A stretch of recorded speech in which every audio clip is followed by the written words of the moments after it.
And our first story, the Supreme Court has granted the request by lawyers for the NDC 2020 flag bearer, former Presidents John Dramani Mahama, to effect corrections in their petition to the court.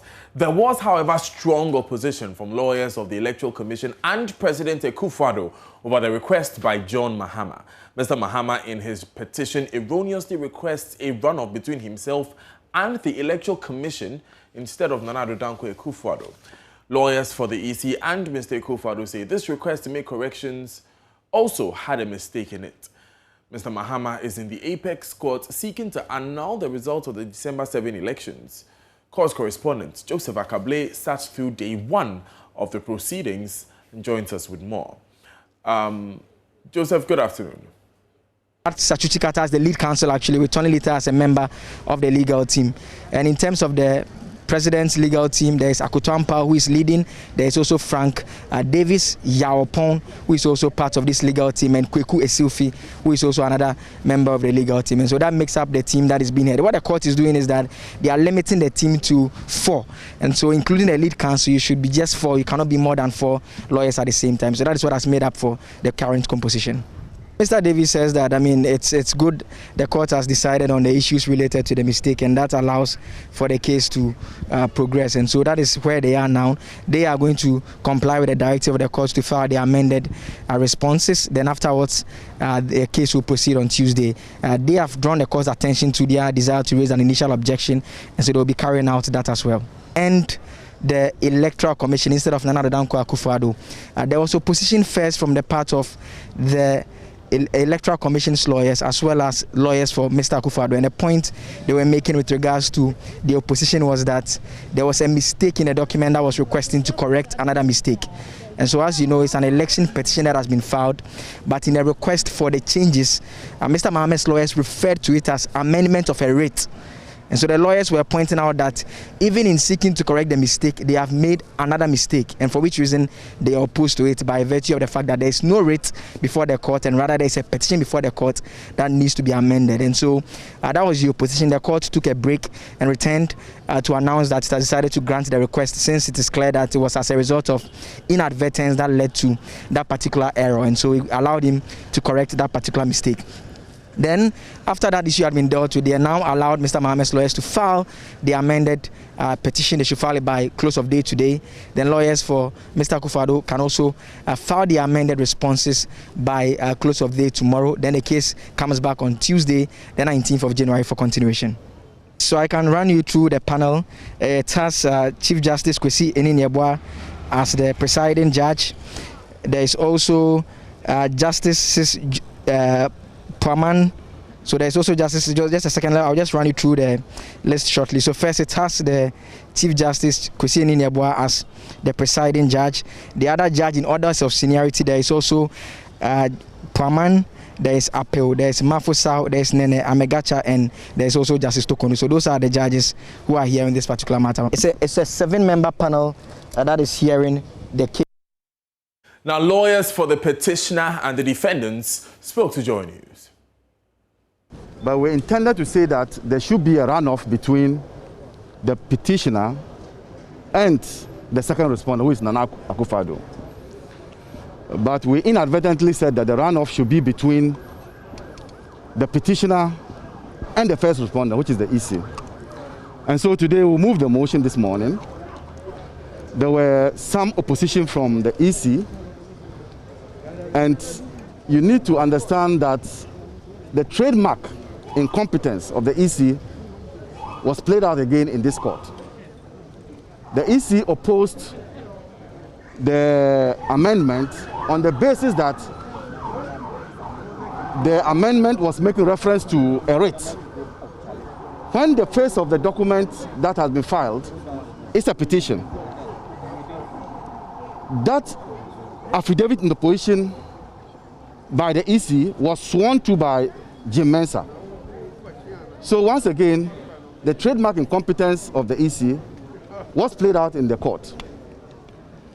The court rose, came back, and indicated that the amendment we are seeking was a harmless one. That amendment was not going to change the nature of our petition, and that it has so granted the amendment. And so the court has granted the amendment. We are asked to amend the petition, the petition, yes, by close of day today, same on the two respondents, and if they also want to amend their responses, they can do so. So I can confidently say to you that the application for amendment was granted by the court. And the court has given you a deadline to do this. Will you be able to meet that deadline?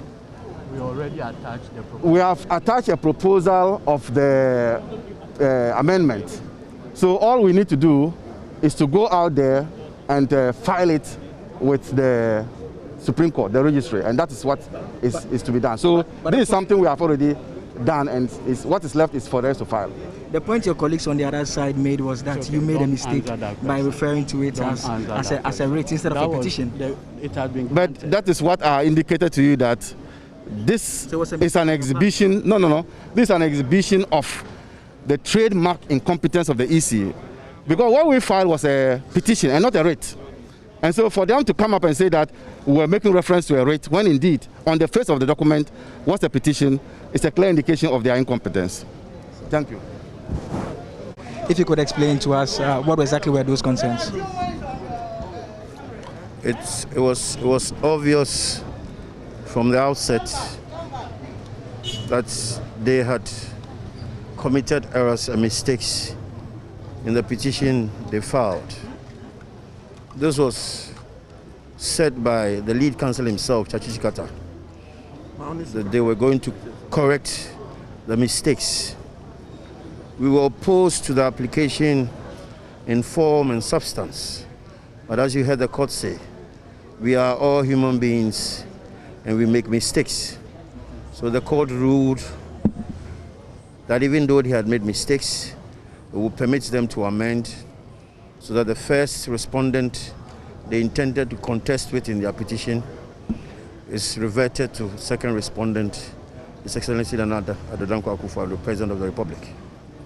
So that was what happened. In essence, the court is telling all of us that we make mistakes. So we should be kind to the errors committed by others. In terms of the petition itself, where does that leave us? The court says 19, but we know that you have an initial objection that you are raising as well. Well, that preliminary objection we have raised is in our answer, is embodied in our answer. So we are going to come to court on the 19th, which is Tuesday, and that'll be the pre-trial. So the court will determine the course of the petition. Indeed, they have been ordered by the court to file the amended process by 4 p.m. close of day today, and we have also to file by 4 p.m.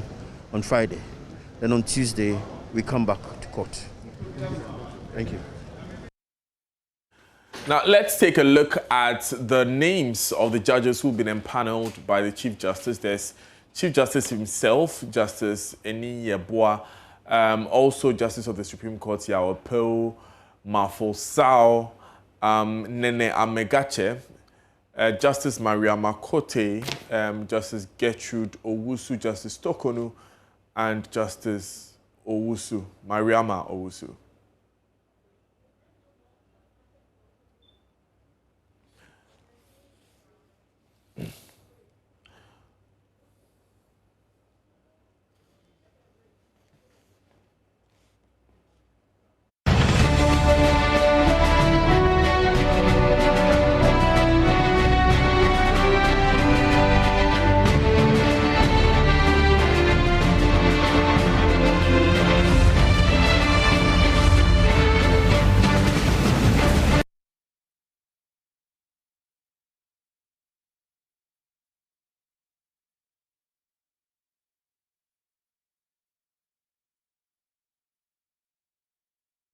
Right, let's take you to Parliament now, where currently the leader of the NDC side of the House is addressing the public. We understand that the Speaker was scheduled to meet with him and his opposite number today.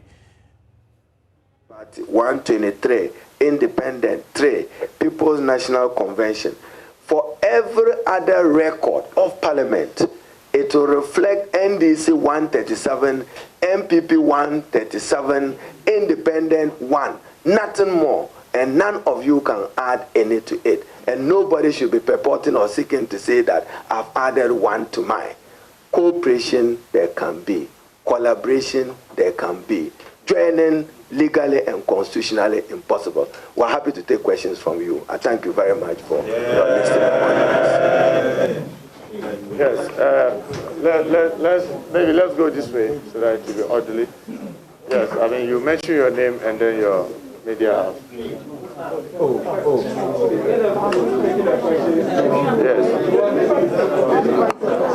Yes. Daily Graphic has the floor, so can we listen? Can you speak?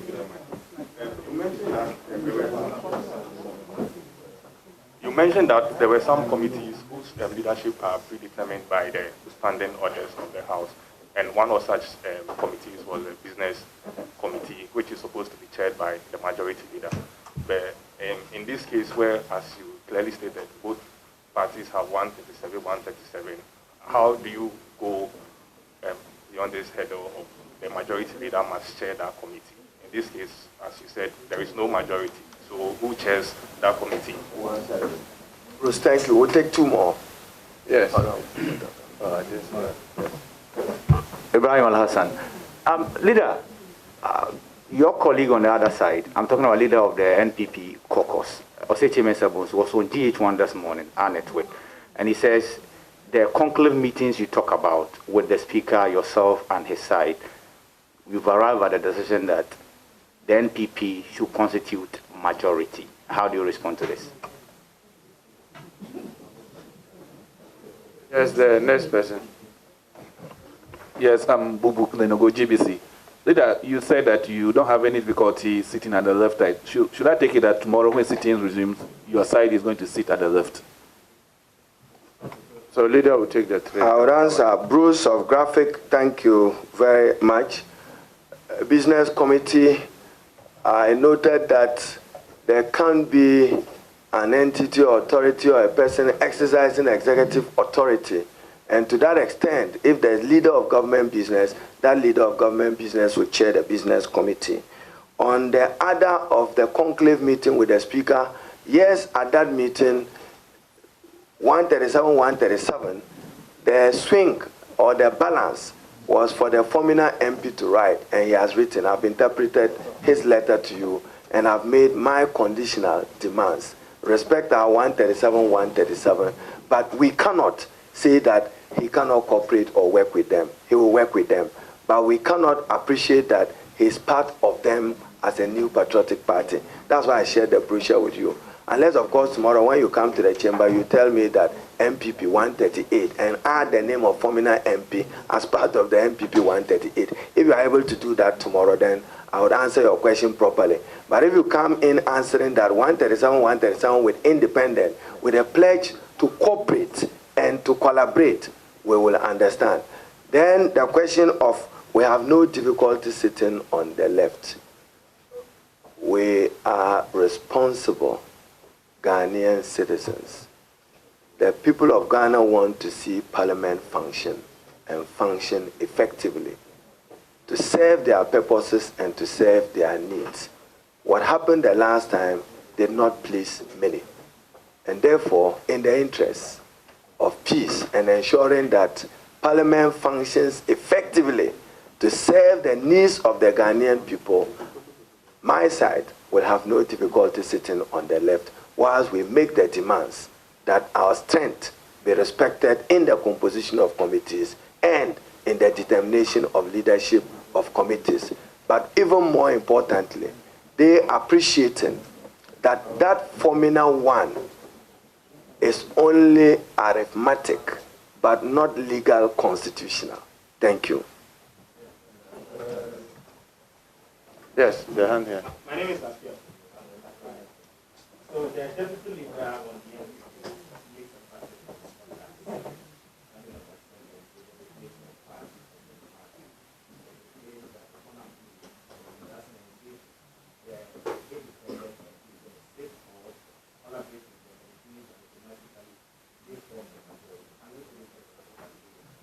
Fortunately, the deputy leader is not clothed with mandate and jurisdiction to interpret the standing orders.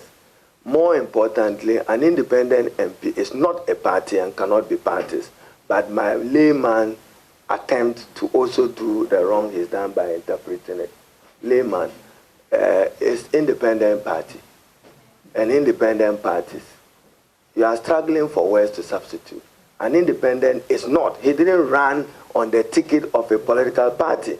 Go and read Article 55 of the 1992 Constitution.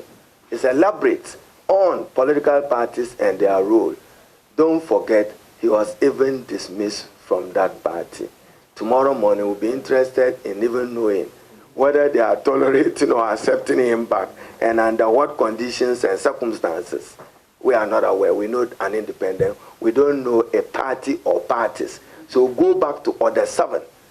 It uses the word parties. If it was PNC or CPP, so go back even to Article 97. An exception is made for independent candidates. They are not treated like other persons reflecting or coming from other political parties. I'll take the next two questions. Kamala is my name. I work for TV3. One, in the 7th Parliament, we had a majority and then a minority. The situation has changed with respect to the 8th Parliament. How would you, leader, see or request that both the media and then everybody refers to your side and then the other side? I reckon that even within your own selves, you're struggling to mention majority or minority. I stand to be corrected too. When the House sits tomorrow, what business are you going to be discussing? At a discussion at conclave with the Speaker, we decided that to allow the machinery of government to run, we will look at the composition of the selection committee, and that selection committee will make a determination on our collective proposals for the composition of the appointments committee and the composition of the business committee. As to what it is, you can just call me leader, and you can call the other one leader of government business until the Supreme Court matter is decided. A majority caucus they can be, but majority caucus not recognized by standing orders, maybe by practice and convention. But the standing orders is silent, the Constitution is silent. I'm still MP for Tamale South. We'll take another question. Don't know. Okay. My name is Nana Kwekubofa. I report for Opimsor Radio. The Opimsor, the only radio station at Ashanti, the best one. The best radio station at Ashanti. If we are taking the leader. Leader, I want to find out from you, even though you didn't mention it, you didn't state it in your, you didn't mention it in your statement, but I wanted to find out, was the Speaker duly elected or was...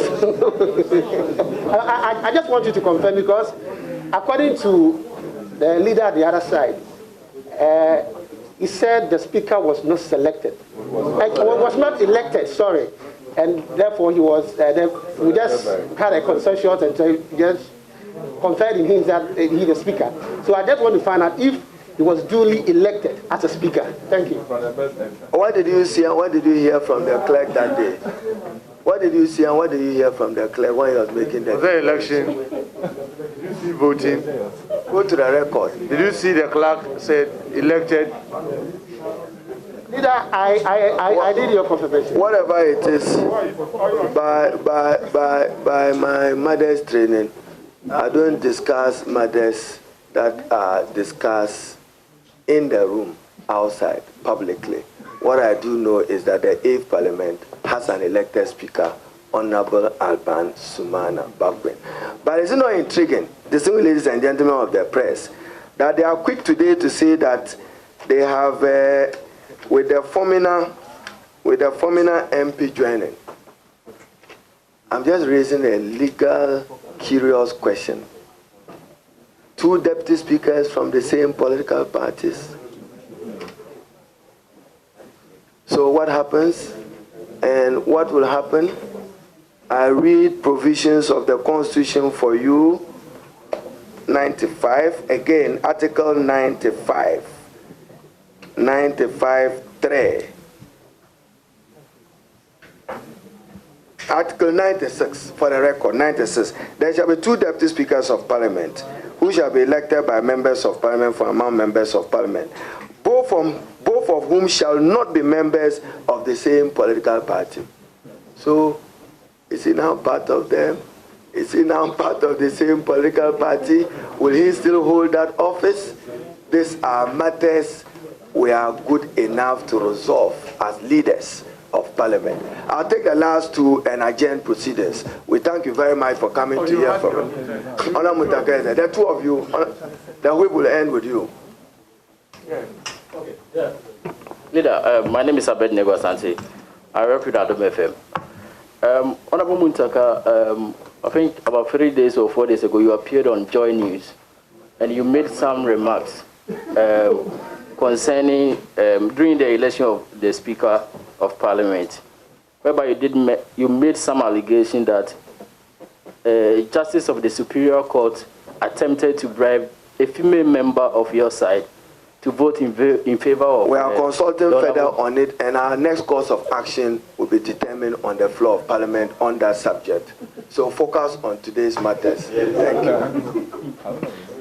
Yeah, Leader, thank you. My name is Felix Nyaba. I work with the Republic and Express News Ghana.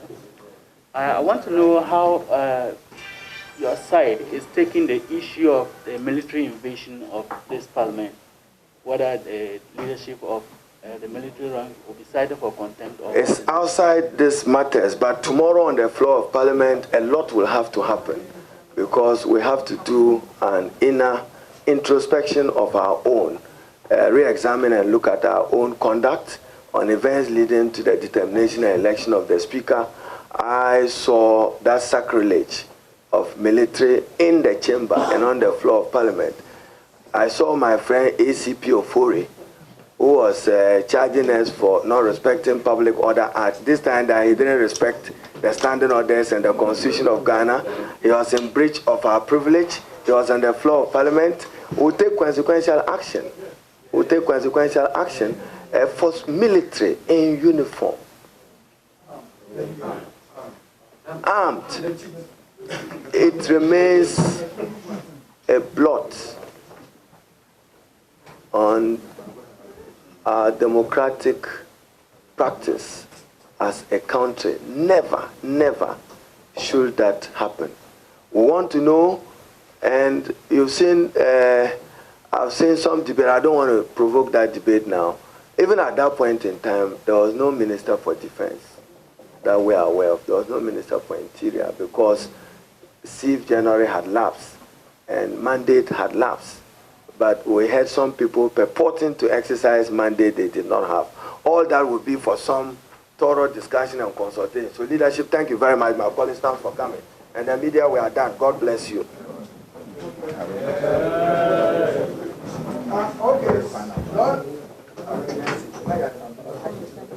Donald Muntaka may do a true version if you so wish. Well, Metro and Ma Bonnet Tofa say, or more interested in Trino, bet me at I beg you, if you could just wait, I'll try and do it in about just 5 minutes. Did you kind of yet Muina as I say, mobile press conference? That doesn't mean no, your man, ye come was na efa. So those were the proceedings there in Parliament. The NDC leader or opposition leader in Parliament, Haruna Idrisu, addressing the public. Now, the key things to remember is that tomorrow the NDC has agreed to sit on the left side of the Speaker, the side designated for the minority. They say for the maintenance of peace, they will be occupying those seats. However, they still do not accept the moniker minority. We'll get more details in later bulletins.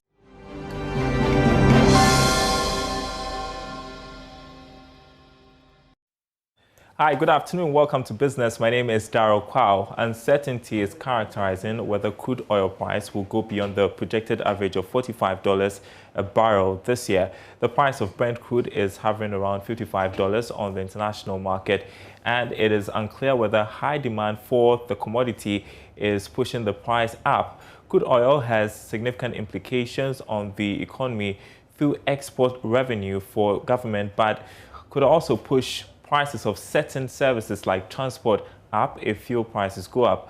Kojo Poku is the Executive Director of the Institute for Energy Policies and Research. He has been monitoring the markets. The International Energy Information Bureau puts the crude oil price at $45 a barrel. Goldman Sachs is a bit more bullish, and they forecast around $53 a barrel. There is a lot of uncertainties going into 2021. See, Europe has gone back into lockdown. There is vaccine, but the vaccine will take a good 6 to 8 months for maybe a half or a quarter of the population of Europe and America to have the vaccine. What we are hearing is that the vaccine might only last for 6 months. So there's a lot of uncertainties. We might get to some sort of normalcy at the end of 2021, which means that the economies will start picking up at the end of 2021 and 2022. So we don't think that there's going to be big industrial activities in the Asia and America. So the demand for oil will go up for the prices to go up. So for our forecast, I think we want to go more with the International Energy Bureau on the $45 a barrel. Well, let's turn to other news this afternoon to do with international ratings agency Moody's, which has completed the periodic review of a group of issuers, including Ghana. But the review is not an indication of whether or not a credit rating action is likely in the near future. Charles Nixon Yabua has more.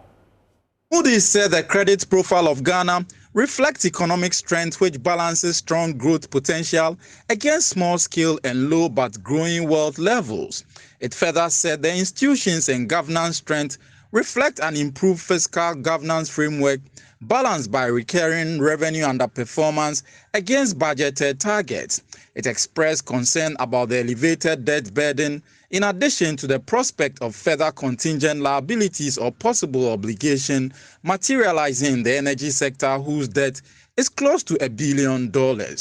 The US-based international ratings agency also highlighted the country's exposure to international capital flow reversals leading to exchange rate instability and high borrowing costs.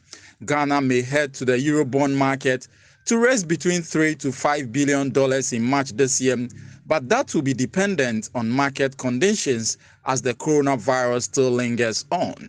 In the midst of the coronavirus pandemic in April last year, Moody's downgraded Ghana's economic outlook to negative from positive. It, however, affirmed Ghana's long-term local and foreign currency issuer and foreign currency senior unsecured bond ratings at B3. This meant the nation could borrow with little risk on the international market. Meantime, Moody's is projecting a challenging year for banks in Ghana this year. The ratings agency says there would be a rise in non-performing loans as businesses struggle amid the COVID-19 pandemic. Head of Finance at the Valley View University, Dr. Williams-Pepra, says banks must re-strategize. Moody's right by saying that there will be a challenge in the non-performing loans. We know a lot of companies could not operate or do business to the maximum that they plan to do. But banks must, to be able to go around it, must tighten their relationship with the firms that they do business with. At this point in time, it's relationship banking, which will help banks to be able to survive and reduce the NPL.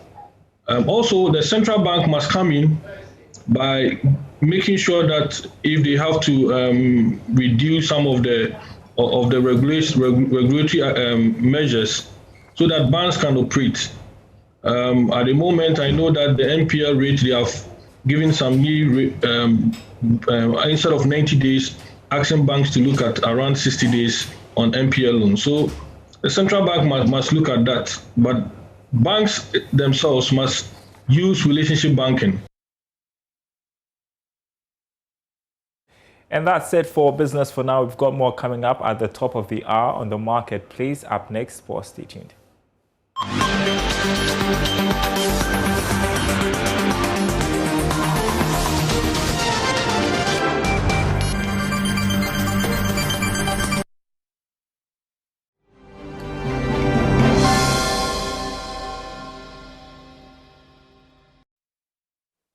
Thank you for staying with us here on JoyNews today. My name is NATHANIEL, and I welcome you to this bulletin. Let's go straight to the upcoming Gawka elections on January 21. And of course, one of the aspirants, Isaac Kumson, is talking about the previous administration or the administration of Kujo Fiano. He says that the incumbent Kujo Fiano has let the association down and has run it down. He says that he's not impressed with the tenure that Kujo Fiano has run so far. Let's take a listen to him in this exclusive interview. A lot has changed. A lot have changed. One of them is that Mr. Fiano has never been chairman before. I was coming as incumbent. I have chaired the agencies. I've chaired so many competitions which people have seen. And that time, you remember 2016, there were a lot of challenges coming from World Cup, where we went and performed abysmally. And then our godfather, Kwesi Nyantakyi, also went to election unopposed, where there were a lot of dissenting views after the election. So it's like our football was facing somehow little challenge at the time. So it's like anybody who was seen as being in the camp of Mr. Nyantakyi became somewhere unattractive. So that kick against us, and the man won. And when he won, I have said that I was happy because I thought he was going to change the association. But what did we see? 4 years of total collapse of the association. I hate to start conversation by talking about deficiencies of my the incumbent. But you can't go to an election without telling people the realities on the ground. And what are the realities? We are talking, or we are going to an election when a whole secretariat doesn't have a single staff. Isn't it surprising? A whole association that when I was leaving office, we left 4 people. Joyce Asante, we left Prince Parry. We also left accountant Abida, you know her very well. Then a cleaner, 4 workers. Currently, there's no single worker. So I keep on asking that you don't have an accountant. So when money comes, how do you treat it? You don't have an administrative manager. How do you write letters? So the association, as we speak now, is totally on its knees. More as we build up to the Gawka elections, which comes up sometime in the week. Let's do some more here. And of course, let's throw the focus on Ghana's recent elimination from the ongoing WAFU Under-17 tournament. Now, Ben Foko, who is the head coach of Ghana's Under-17 team, the Black Starlets, is blaming Ghana's exit from the competition to poor refereeing by referee Vicentia Amedume of Togo.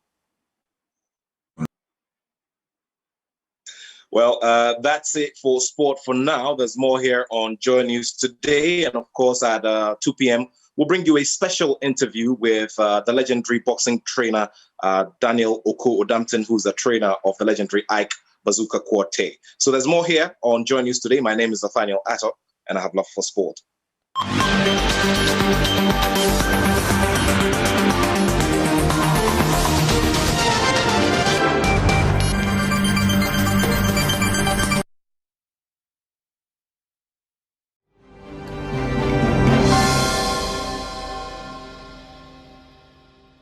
Away from the 90s jam, gospel musician Celestine Donko, in a recent interview, revealed how she got into the music business. The Agbebolo hitmaker recounts her story began when she escorted a friend to a recording studio. I was raised in a church, and my parents were elders of the Church of Pentecost. So, hey, Apostle. Yeah. So that was how we were raised up, singing in Sunday school and always involved in church, singing. So I grew up with a gift, and professionally, it all began when I escorted a friend to the studio. She was going to do her recording, not even mine. Oh, I see. Yes. And I was just accompanying her to do errands for her. So more or less a PA. Yeah, what they call PA now. Sort of, or the errand girl. So I was seated at the reception. That is Fred Jameson's studio. Fredima, okay. Yeah, in Circle in those days. And then they were busy in the studio while I was at the reception singing along. So I think Fredima overheard me singing and was attracted to my voice. And so at the end of the day, he approached me and it was like, I sound really good. I have a very, very nice voice. Would I want to record? And I said, why not? At that moment, the excitement, was just to play back my voice on a tape. Okay. And you know, not go professional. No. Not even to think of it. It felt like amazing. So I was all for it. We arranged to be in the studio. And then that was how I came out with my first album.